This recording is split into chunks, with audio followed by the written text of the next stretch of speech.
number 2 for Paul French. Ladies and gentlemen, that is your starting lineup for the second feature event in this evening's program, brought to you in part by your friends at Dunleavy Truck and Trailer Repair, Avery Material Handling, Olson Apartment Company, along with New England Racing Fuel Sunoco brand. The field is scheduled to start 25 cars in the competition here at Butler. The story this season is a battle in the points in the SK Light division, and Teddy Hodgson runs up front along with Bryant Narducci. That is the top 20. We'll take a look at the point standing. Now it is Stephen Chapman, your leader. Teddy Hodgson is second. Noah Corder is third. Mark Buckeye is fourth. And JP will round out the top 5. There is the green flag. And Todd Doulard wastes no time at all to quickly move to the front of the class map. But the story is a battle behind him. And we've got literally a gaggle of cars contending for the same airspace. And Alexander Pearl in car number 7, he wasted no time to be a factor as he tries to get underneath Nathan Pitko, and now he thunders into the top 3. Griswold taking a shot at our leader, Todd Doulard. Meanwhile, while that's been happening on the outside, making some noise, all of a sudden the Buckeye machine is making its presence known. Pitko goes up the racetrack. Here comes Alexander Pearl to the inside as he puts the pressure down, taps to the back bumper of Glenn Griswold. Meanwhile, they come off the turn, 2 laps up on the board. Will we have a lead change? Will it be Glenn Griswold? They head down into turn number 3. Griswold's got it by a bumper, Matt, and here comes Alexander Pearl, almost 3 wide as they rumble back to the stripe. As he is grabbing onto the coattail of Glenn Griswold on the outside. A very determined run for Doulard as they blast furnace their way into turn number 3. Look at Griswold, inside power. As Griswold, he is trying to blur his way into the lead. He does good off turn number 4 when they come back to the stripe. Timing and scoring has Glenn Griswold as the leader of the field. Britt Dulac is in trouble as he and Mark Alkus, he is out of the competition. And the man in front, the old warhorse, Paul French, also on the sideline. Meanwhile, keep your eyes on Nick Anglaise. He's coming through traffic rather nicely. So isn't Chapman with the number 14. That is your current point leader. Stephen Chapman up to the 4th spot. 4th isn't good enough. He moves into the 3rd position. Pearl goes to the inside. Chapman going to make a move for it on the bottom. Off the turn as they come back to the line map. Griswold has got his hands full. He's got them all over him like a bunch of bees in a nest that have just been rattled. Alexander Pearl has proved this year he can run the outside, and he is going to tomahawk his way into the lead, so he gets by Griswold on the outside. Griswold trying to answer back, but too much authority for Alexander Pearl as he leads on lap number 7, going down low to try to move into second is Chapman. He almost ran out of track. He goes up high. Griswold climbing on him is Doulard. It is Doulard in at a ton, and Glenn Griswold is also involved. Yeah, behind the play, we have Bryden in the 48. Yeah. So she was roughed up. We get ready to regroup. Jeff and John doing a great job handling that red flag situation and giving us the opinions of both men involved. But right now, the only opinion that counts is what Alexander Pearl will do on this restart. And the mini-stock champion at Monadnock. But right now, he is going for the big prize tonight. And let's see what kind of jump he gets. Well, on the outside, Nick Anglaise right there with Pearl as they rumble down. Charlene squeaks into the 3rd spot. Jonathan Fulio had a problem getting the car up to speed, and the same is for Buckeye. Buckeye is off the pace, Matt. He's almost come to a crawl down the back straightaway, trying to get out of harm's way. Back up front, leader still remains Pearl. Will Buckeye be able to get it down off the racetrack? It doesn't look to be the story. We're back under yellow. All of a sudden, that Buckeye car waiting to la-la land on the backstretch. Bloxham got trapped in behind it.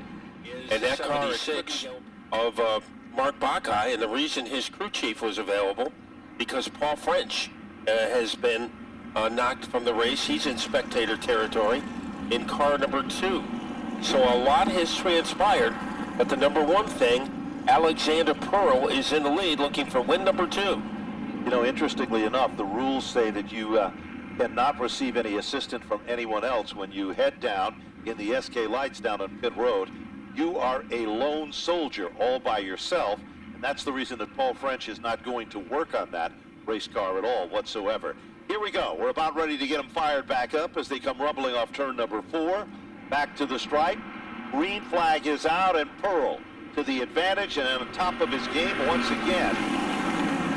And Brian Narducci, he is in 8th on the outside of the 4th row, so we will be paying attention to him. But a great getaway for Pearl. English trying to keep him honest. And then a blockbuster battle for 3rd and 4th between Pitco and Charland. They are 3 wide and they come off the turn. Meanwhile, Teddy Hodgson is coming to the front of the class. The cream is rising to the top. All of a sudden, Pitco. Yep, he gathers it back though, keeps it going in forward motion. Here comes Teddy Hodgson. Bonsai move to the inside. Old guys rule, that's the motto of Bob Charland as he drops back to the 4th spot.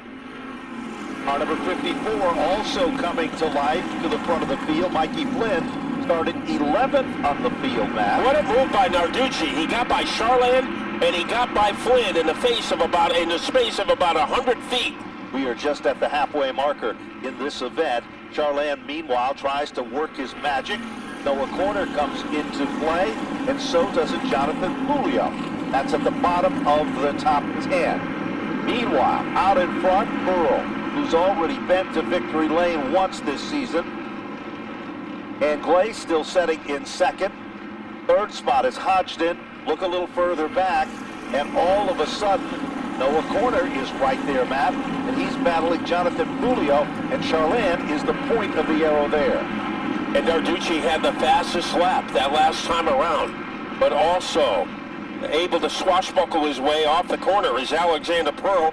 He's got a rocket ship. He certainly does, and he isn't about to give up in the fight. All of a sudden, off the pace, down the front straightaway on the inside. It looks like we've got a problem with one of the cars now pulling down low and heading towards pit road. Boy, Pearl looks like Darth Vader out there as he continues to maintain his lead. Last time by, Matt, he turned an 8.27, and Glaze was an 8.13, and Hodgson was an 8.06. Narducci was an 8.21. So, and Narducci's going to have to do some passing over the final 5 laps. He is brought down in 4th, 1 notch ahead of Mikey Flynn, but this is Alexander Pearl. Nick English trying to get onto the podium for the first time, and Teddy Hodgson. Remember, he says he doesn't care about points. The only thing he cares about is victories. And he appears to be running very, very quick. Last time by, Pearl turns it up a notch. He is the quickest car in the racetrack, 7.73 to Anglace's 8.01. Alexander Pearl came to win tonight, Matt. There's no question about that. And he has 2 miles left to pull it off. Julio tried to crowbar his way underneath Charland. Charland had the veto power. Now doing some buzzing is Noah Corner in car number 31. He is in the 8th spot, but in the spotlight, Alexander Pearl. He will be looking at the chopsticks at the start-finish line. 2 to go. We'll see if Anglace or Hodgson can do something about it. Hodgson just clicked off the quickest lap of the race on 19.731. Hodgson is coming. Time is running out. There's no overtime in this game. He reels in on the back bumper of Anglace. Nick Anglace still holding on for 2nd. Hodgson is there. White flag is out. This will be win number 2 for Alexander Pearl if he can hold on. Will Hodgson have enough giddy up, Matt, as he tries to challenge for 2nd? Hodgson, will he make the dive bomb move against Anglace? Here it comes. Fight for 2nd. Halfway there. Can't get to the front of Anglace. Here comes Alexander Pearl. Win number 2. Anglace is 2nd. Teddy Hodgson finishes 3rd, followed by Brian Narducci and Mikey Flynn. Well, Bob Charland will finish in the 6th spot. Jonathan Julio is 7th. Noah Connor to finish in the 8th position. Joey Farino is 9th, and Amanda West will finish in 10th. Hodgson gets $75 from Olson Apartments. Pearl, Anglace, and Hodgson will be getting gift cards, and so will the top rookie. So now it is time to go to Napa Victory Lane and our host, John Gates. Okay, not an easy win, man. The SK Lights, what a division, these guys, and what a show you put on tonight. You come down through the field and pick up the win, second of the year. Congratulations. Yeah, thank you. We started up front, and after the last couple weeks, we had a rough last couple weeks, but can't thank everybody enough. Got out front early and just never looked back. Got to thank Darling Auto Parts, Cliff Nelson, my dad, Harvick, Church, Eric, Mike V, EB Exterminating, Rad, Rico, Tom, just everybody that helps out. This is awesome. All right, man. Give it up for Alexander Pearl, one of the top young drivers here at Stafford Motor Speedway. Picks up an SK Light modified main event. Let's talk to our second and third place finishers with Jeff McConey. All right, I'm here with Nick Anglace. After a second place finish, you had to earn that one at the end. You were right there talking to your competitor right after he got out. How do you feel after that second place finish? Tired. I am extremely tired. I feel like we had to work our you-know-what off to get up there. But the car, we didn't really have that much practice. We ended up breaking something in the rear end in our second practice, and then we just came out here not knowing what we had, and I guess it was pretty good. Who do you want to thank for getting you here for second place finish tonight? My dad, because he does everything at the shop, but like financially and everything. Fox Pest Control, CWPM, and just anybody who ever helps, like Glenn Jensen and all the Nick Salva's crews. They came over and helped us today, and that meant a lot. Absolutely, a great second place finish. I'm going to wrangle in Teddy Hodgson here, drinking of water, recuperating.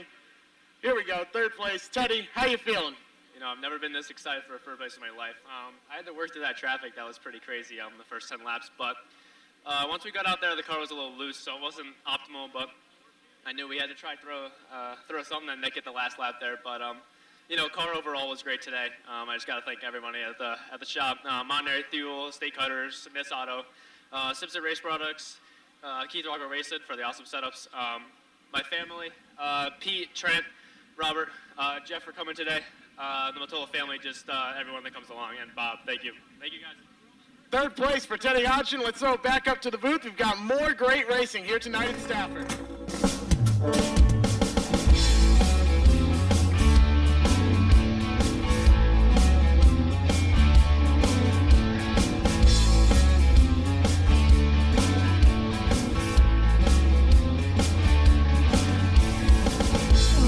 Morning, I'm feeling down. This old life's such a drag. And I can help but stare at my cube and think about what good times we had. Wish every day was a Saturday, 'cause I ain't got a thing to do but have a good time.